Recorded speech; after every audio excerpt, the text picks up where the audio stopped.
Magandang araw mga kagabay. Ngayon po ay February 9, 2026, araw po ng Lunes.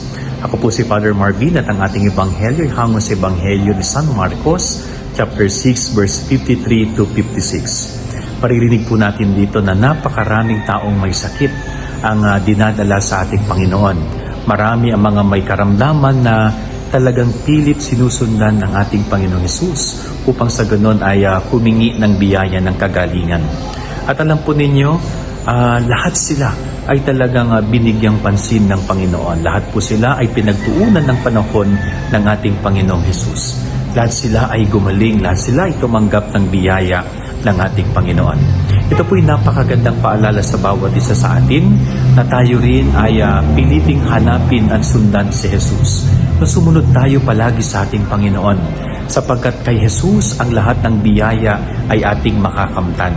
Anumang biyaya at kailangan na idinudulog natin kapag tayo ay nagsikap na sumunod sa Kanya, sundan Siya, ay tiyak na mapapasa atin ang biyayang hinihingi natin.